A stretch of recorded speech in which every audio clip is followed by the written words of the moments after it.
In one moment, a gift most humans never receive in a lifetime. This is the Bob and Jeff Show, starring Bob Lutz. Starting next week, this is my segment. Bob breaks down the NFL. No! Jeff Lutz. Are you kidding me? You're terrible at it. 97.5 and 1240 KFH. You're invited to partake of it. I'm gassed. I'm so excited. Stand by for action. All right, welcome back. Hour number 2, the Bob and Jeff Show, KFH Radio. Bob Lutz, Jeff Lutz, your co-host, Max Power, producing and engineering. How long until Pat McAfee and Stephen A. Smith go at each other? I don't know. Does it matter? I don't know either. I'm trying to get a topic. I know, I hear you, Want to talk about the carpet? What do you want me to say? I don't like. I don't care what you like. I'm softening towards Stephen A. Don't really care about Pat McAfee at the moment. I watched the McAfee show for 30 minutes today. He had J.J. Watt on. It's fine. I didn't have a problem with it. I have not watched that much of it. That's the most I've watched. I thought if I'm going to talk about this today, I better watch it. Yeah. So J.J. Watt was fine. He was funny.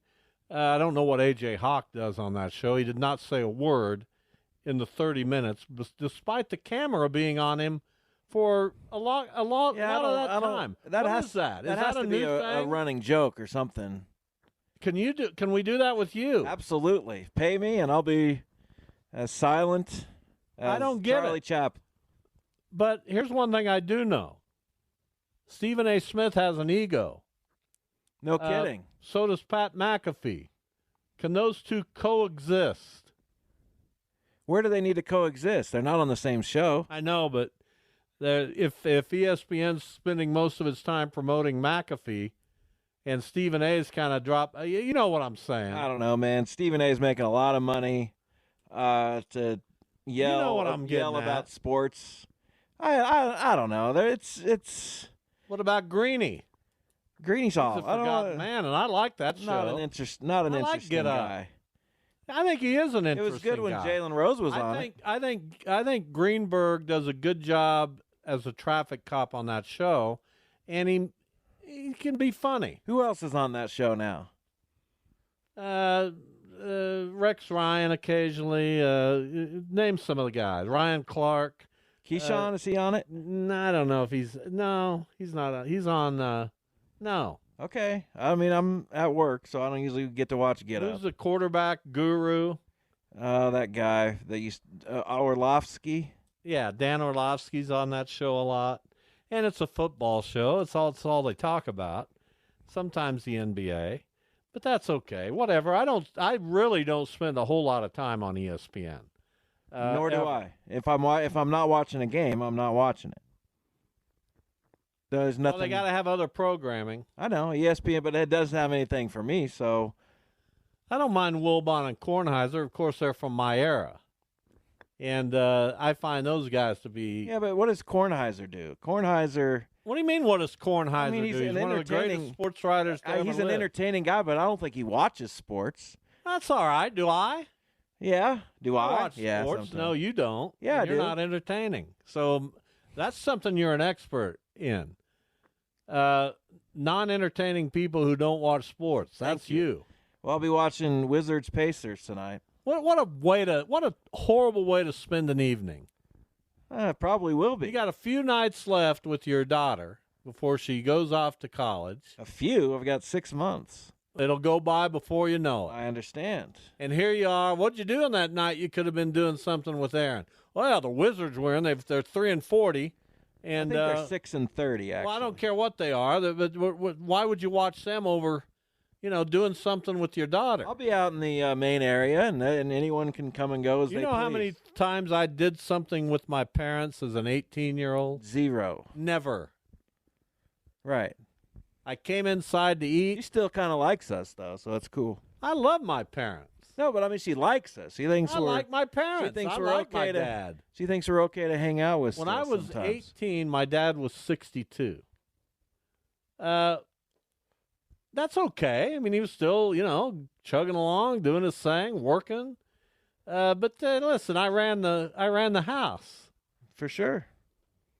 No, you didn't. But that's all right. Well, I mean, I didn't have a comment for that. Let's just be honest. I'd love to go back. If you could magically, that's something that's missing with human beings and all forms of life, is the ability to go back and relive an What do you mean experience. it's missing? That's not missing with human beings. That's missing with I said forms of life. possibilities of existence. I mean, it's just Wouldn't that be fascinating? I'd love to go back to when I was 18 and see what actually happened in a day. Okay, here in my time machine, January 10th, 1973. Let's go back and see what that day was like.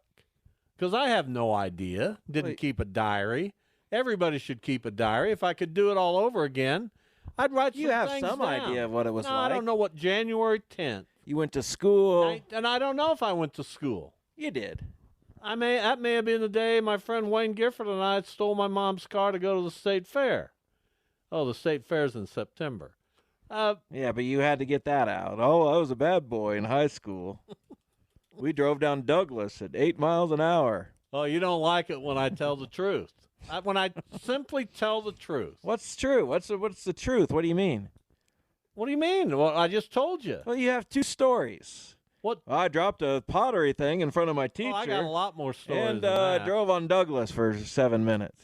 Oh, great. Just, if you know what? Those are your stories. You know what? If you don't find me to be useful and to Is that have what- and to have some value, why do you do this show? Is that what I'm going to be like at 68? You didn't do anything. I have two stories. You didn't do I anything. don't have any stories now. I'll have to get two stories together to have two. I was out there doing things. Yeah, a little bit rebellious, but I didn't get to be that was rebellious the, in your household. well, I was on top of things. Why? Again, my parents were older. Yeah. I wasn't always not rebellious. I was No, rebellious you were a good sometimes. kid, and I tried to make sure you were a good kid. I was, for the most part, a good kid who was slightly outside the lines at times. That's just how it was. When I met this guy that today I still call a great friend, we went off the rails a little. I don't know that would have happened with anyone else. You talking about Wayne? Yeah. I Okay. don't know that would have happened in any other circumstance with any other person. I don't know. It's like immediately there was a connection, especially in humor. We found the same things to be funny. I get it. And there was misbehavior. Just the way it is. Yeah. It's a different time.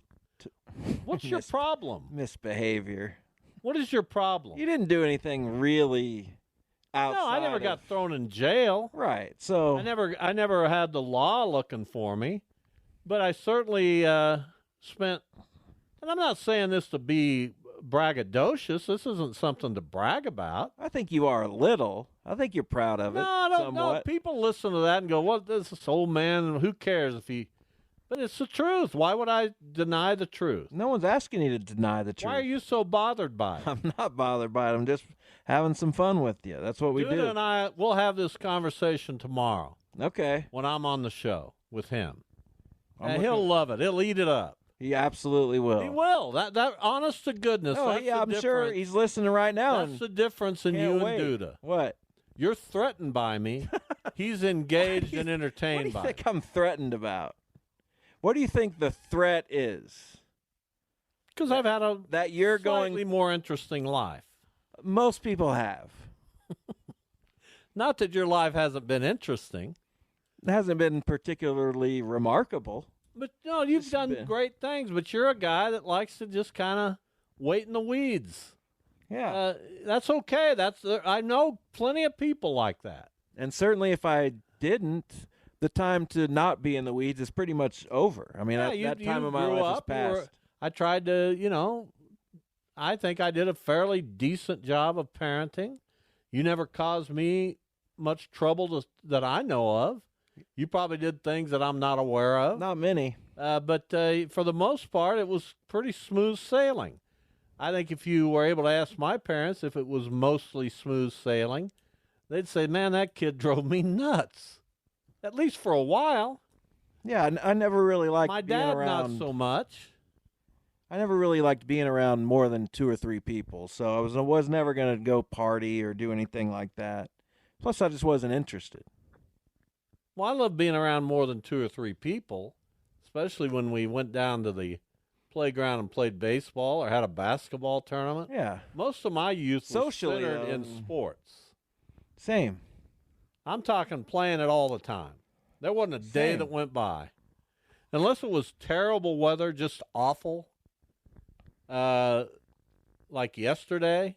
Yesterday I wouldn't have been outside. I would hope not, Today I would. and probably not Friday either, Probably not when it's that or cold. Saturday, Sunday, Monday, Tuesday. But a lot of the days in the winter were spent in my backyard playing basketball. That's the only opportunity I had. I couldn't go to an indoor gym. The very first time I was in an indoor gym on the floor with a ball in my hands, I remember being a little kid in the old Derby High School gym, and thinking it was the biggest thing in the history of the world. Oh yeah, my that's God. how I felt about the Northwest gym when you took me there. Really? Yeah. Did you Huge. play? No, you took me because Did you you get played. to shoot? Yeah, I shot over on the other courts. Oh, there you go. That's a lucky kid. So speaking of, yeah, absolutely, so lucky. What do you mean? You were a lucky kid. Sure, of course. You got to go to all kinds of things that most kids don't get to go to, especially as a sports person. Right. I'm grateful. Appreciate Well, I don't know, it. you never talk about it. I never get any I acknowledgement. never talk about it though with You never anyone. send me a card. Do you want a card? That'd be nice. So speaking of the cold, I just want you to know, I'm sure your wife is listening. We have an outdoor cat. She's been inside for the past 3 weeks. We're very happy to hear that. How's she doing? She's doing fine. So she's handling being inside. Yeah, I mean, we have a little room for her, but What made you decide to go that? I don't like her being out in the cold. So I'm pretty much the one who forces that issue. Good. I can speak for my wife. We're in complete and utter approval of that move. Of course. I mean, she has a heated bed and everything, but she doesn't need to be out in the garage when it's that cold. I completely agree. You've already sold me on that. All right, good. What are you trying to earn points now as a humanitarian? I'd like to, sure. Well, Seven's a great cat. yeah, we love Seven. She doesn't like other cats. That's the problem, but she loves us, and, she enjoys us. Well, do you interact with her some, or do you course. just leave her out there in the No, room? Of course. I interact with her a bunch. Go in Good. and pet her, and Do you ever let her in with the other cat? no. What would happen if you did? They would fight, and they would pee all over the place. Well, we don't want that. No. Well, we're glad to hear, and I suspect I'll get a text from my wife shortly. We're glad to hear that your cat Seven has been brought inside. Yeah. And I would urge all of you who have pets, first of all, love them the way they love you. And if you're not doing that, get on it. Secondly, bring them in from the cold. Don't let your pets be outside when it's cold. And we're going to have tremendously cold weather starting Friday, it looks like, maybe even tomorrow night, lasting through the weekend into early next week. So bring those pets indoors. I would advise that as well. We I don't- appreciate that. I don't understand. Yeah, I don't even know anyone who would not bring their pet inside. Well, there are people that you have to convince. Pete Carroll out as the coach of the Seattle Seahawks. He'll stay with that organization as an advisor. Everything has an end, doesn't it?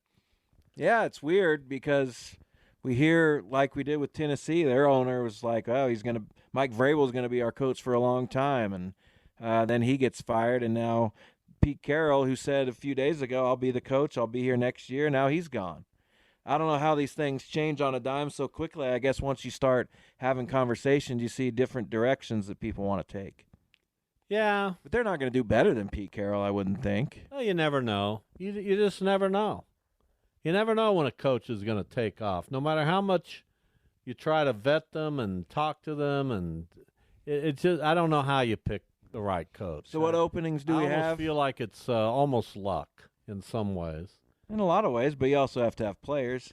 And there's a reason why the 32 guys, or 30, I guess, who ascend to that position get that position, because they're highly skilled and talented at what they do. I guess some of it's luck. Well, you asked what openings are there. So we have Washington, Tennessee, Seattle, the Raiders, I guess. The Raiders have an opening. That's that. The Chargers.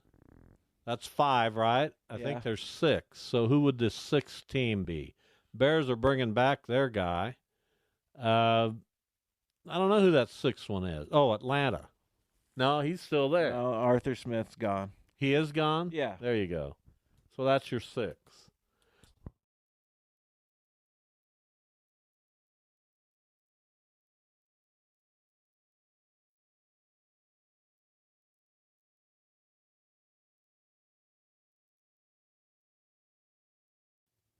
Here's Ryan Fagan, lead baseball writer for the Sporting News. Hey, Ryan. How are we doing today? Oh, we're doing okay. So I'm curious your opinion. I kind of sent you what some of the topics I was going to bring up, but I didn't include this one. Does enough happen in baseball during these months to keep us engaged and interested? I know that we get the occasional trade or free agent signing, even a bombshell once in a while.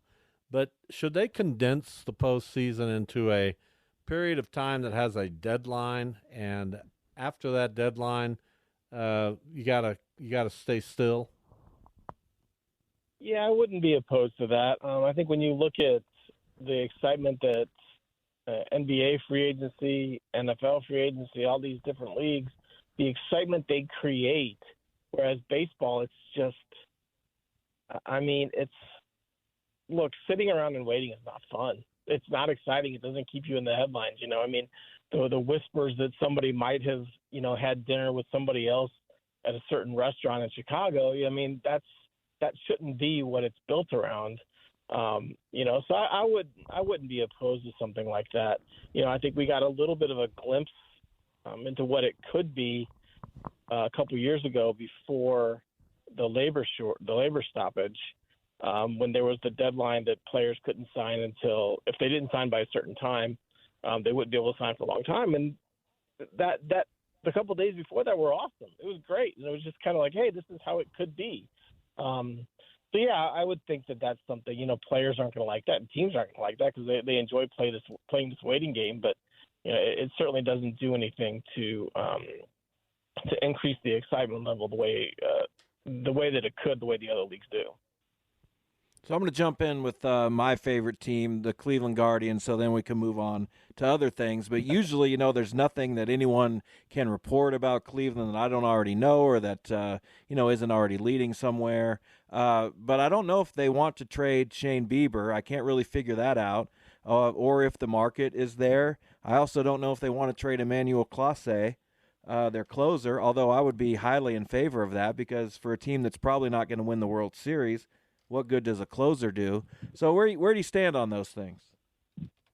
Well, I think with Bieber, part of the issue is he means so much to Cleveland and to the fans and to the team, and he's not coming off his best year, right? So the trade value that he might have does not meet the level of importance that Shane Bieber has meant to that franchise, right? So Cleveland's asking price, it seems is a lot higher than what teams are offering. I think that's some of the gap. But, we're not just seeing that with Shane Bieber. There's a reason that Corbin Burns is still with Milwaukee. There's a reason that Dylan Cease is still with, the White Sox. Is these teams are asking a lot, and the teams that need pitching are kind of, hemming and hawing and not wanting to commit to the prospects that could be. I think everyone's secretly concerned that they're going to do something like the Cardinals did a couple years ago and trade away, Sandy Alcantara and Zach Gallen in one deal, right? You don't want to be quiet, Ryan. Does that?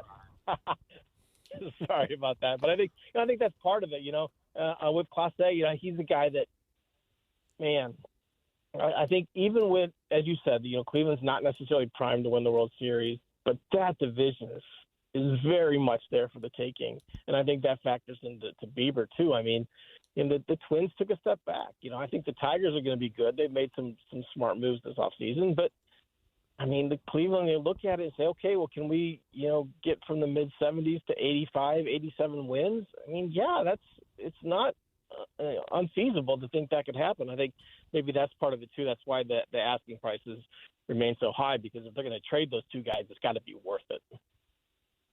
So I'm going to give you, we're talking baseball, of course, with Ryan Fagan, senior baseball writer for the Sporting News. I'm going to give you 5 names here, and just off the cuff, I want you to give me your opinion of their destination. I know that's not what journalists do, but let's have a little fun here. Blake Snell, where will he end up? I still think San Francisco. I mean, they've got the motivation to do some big things, and you look at a couple of things there. Blake Snell, I think, threw 2 or 3 times against the Giants last year, and he didn't allow an earned run. Right, so that's a pretty good audition for a team if you're saying, "Hey, look what I can do! Look what I did to you guys last year." And then the factor, that Bob Melvin is there now. Snell had his, 2 of his 3 best years, with Bob Melvin as the manager, and so I think that's part of it too. So I think he winds up there. Jordan Montgomery. I still think he winds up back in Texas. It feels like he had the very sour taste from the end of his time in New York. And while it would be fun to go back there and have the Yankees give him a giant contract a couple of years ago after they said he wasn't going to be in their playoff rotation, there would be some satisfaction there. I think he fits so well in Texas. They know what he can do in the regular season, especially in the postseason. I still think he winds up back there. Closer Josh Hader. That's a good question. Where I'd love to see him go? That one's really a tough one, I think. Yeah, don't hate me, but I can see him winding up with the Dodgers. The Dodgers still have. So could I. I know they spent a ton of money, but closer is a spot. Evan Phillips is fine, but is he the guy that you want back there in the biggest of games? I mean, it's not his fault, certainly, that they got knocked out the last couple of years. But, if you're looking to upgrade, I think that and you're looking for teams that are willing to spend the money, they fit that bill. Cody Bellinger. Probably back in Chicago. Although if I'm any team, I'm super hesitant about giving him a contract based off of what he did last year, because he was good last year. There's no doubt about it. But man, he was so bad. He was so bad. And if you're going to give guaranteed money, if you can work out the contract in some way, shape, or form that is somewhat beneficial to the team, then that's one thing. But man, I would just be hesitant about giving him a 7 or 8 year deal. And then my 5th one, I'll kind of go off the radar just a little bit. Although this guy hit 36 home runs last year.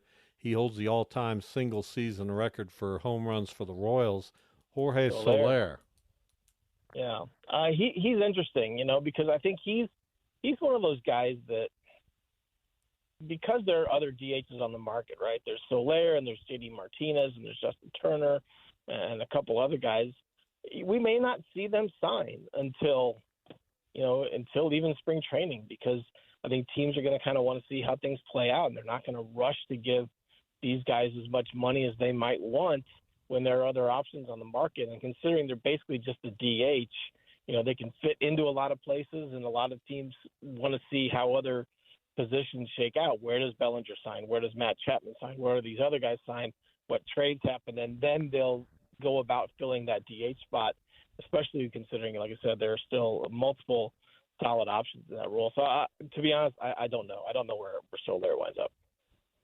So I'm usually of the opinion that if you make an upgrade, it doesn't necessarily matter who it is or how necessarily big of an upgrade it is. So, the guys that the Royals have added, Hunter Renfroe and Michael Wacha and Seth Lugo and others, not really the sexiest names, but they're all pretty much upgrades, right? What does that ultimately mean for the Royals' fate in 2024, do you think?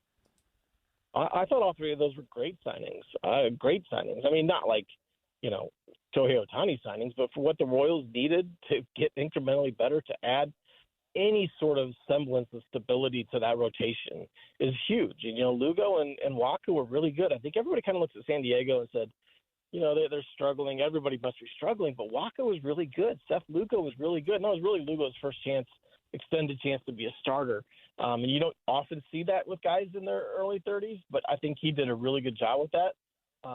So, yeah, I think those are both good signings. And, to hit home runs in Kansas City, you got to have a lot of power, not like mid-level power. You got to have a lot of power. And Hunter Renfroe has a lot of power. I think if nothing else, he could be a guy that, that they move. And all three of them could be guys that they move if things don't go quite as well. But, again, it comes back to that NL Central. Look, the Royals aren't going to go from whatever they won last year, 56 games, to the playoffs. It's not going to happen. But they could get back to sniffing 500, right? I think that's possible, but the only way that was going to happen is if they added stability to the rotation. And quite honestly, I think in Waka and Lugo, they probably added. I would probably rather have that duo than what the Cardinals did with Lynn and Kyle Gibson. Sonny Gray take him out of the equation, but we're just looking at back end type starters. I like what Waka and Lugo could be for that Royals team. That's 2 times you've kind of slapped around the Cardinals, but that's okay. We love you. Ryan Fagan, our guest. Ryan Fagan, our guest from the Sporting News. So before you leave, I do want your thoughts on the Cardinals, and especially the decision to bring in Chaim Bloom as an advisor to John Mozeliak. I want to know if you think what impact you think that will have. But first, talk about it's the Braves and Dodgers. I know you have a piece coming out in the Sporting News about that. Can any National League team get into that fray with those two behemoths? Not in the regular season. I think when you look at those teams, and they're look, quite honestly, those are 110 win rosters, right? If they stay healthy, those teams could win 110 games without a whole lot of trouble. The question is what are they going to do in the off season? And I think you look at, because we look at the way that the Phillies ousted the Braves, the way the Diamondbacks ousted the Dodgers, and there were issues in those rosters, even though they both won 100 games last year. So they've gone about trying to solve those issues, right? And I think they've done a good job. The question is are they going to be healthy? So kind of looking for tomorrow's piece was just like, okay, well, who's actually better? Is it the Dodgers or is it the Braves on paper? And you look position by position, and kind of the conclusion you come to is that you can't really judge it by the best of the best, because if you're trying to tell me that the Betts, Freeman, Ohtani trio is better than the Acuna, Olsen, Riley trio, then sure, but not much.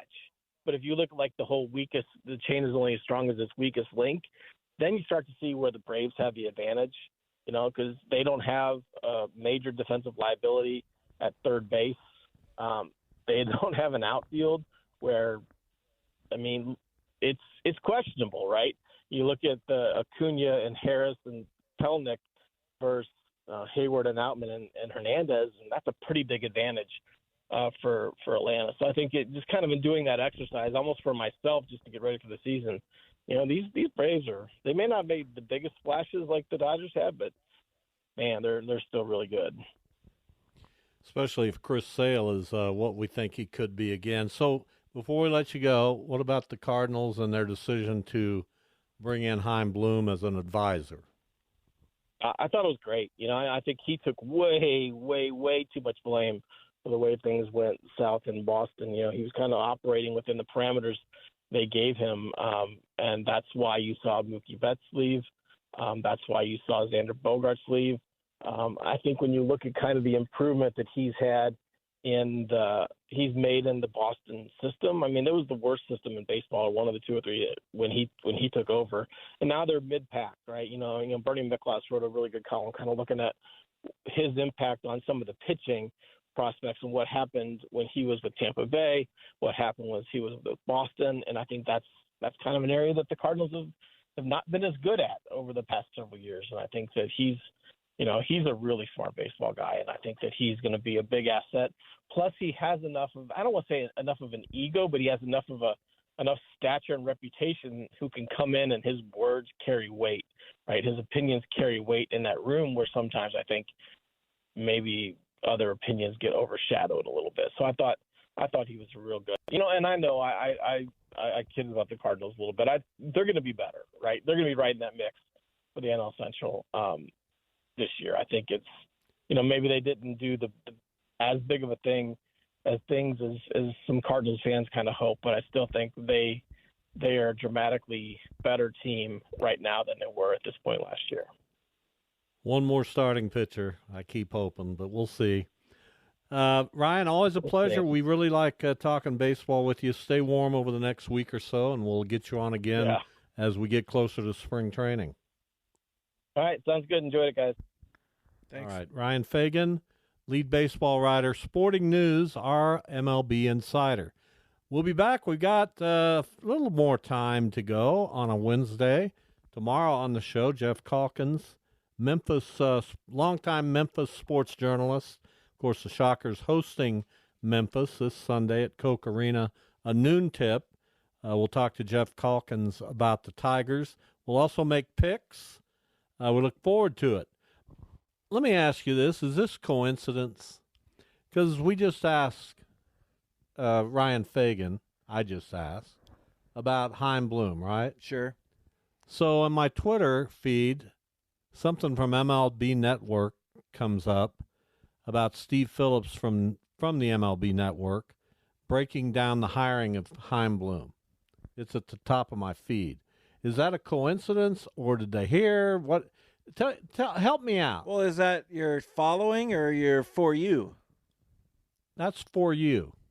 Why are you on that? No one uses that. I can't stand it, but it's most entertaining. I don't know. They probably heard you. But So through my computer. That's more your phone, though. I don't know if your computer heard you. Probably just coincidence. I'm glad to know that, because that's kind of creepy. Don't you agree? A little bit.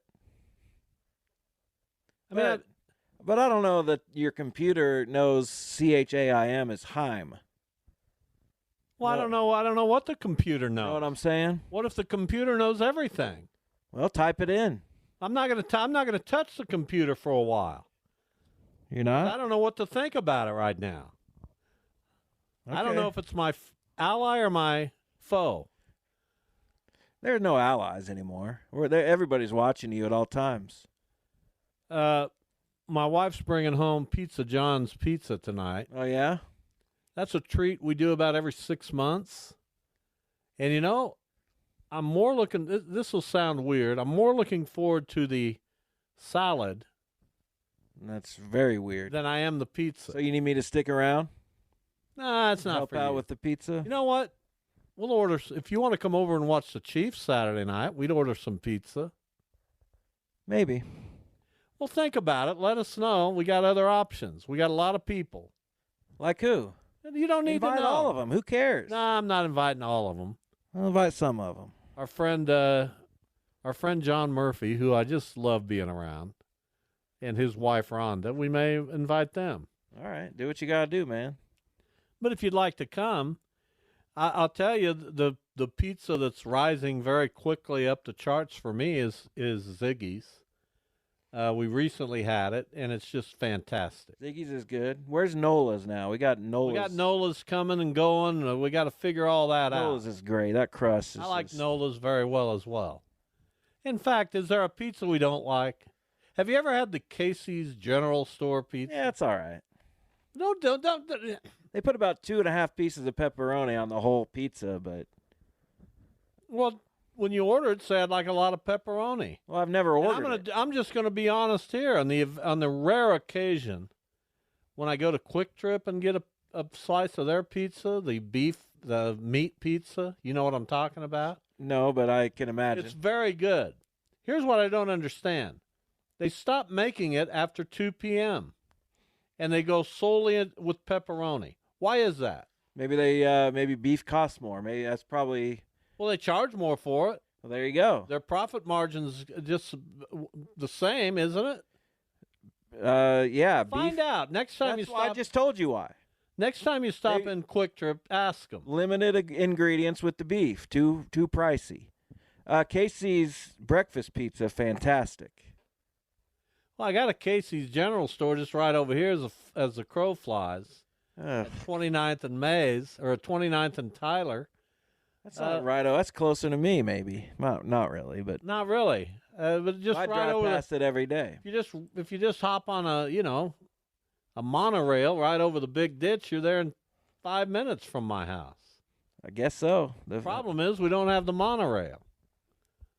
Not in Wichita. So to get to 29th and Mays, I got to kind of go in a convoluted way because of the big ditch, which is, listen, I have no problem with the big ditch. You just go down 21st and to Tyler, and then go to it's a this. convoluted way. Not really. I could just hop on, It's 2 turns basically. But look at it. 21st, you got the 21st doesn't become 21st again until you've wound around Zoo Boulevard. You got to go down the, you know what I'm talking about. It just is what it is. Whereas if we didn't have the big ditch, 21st would just zoom on out there.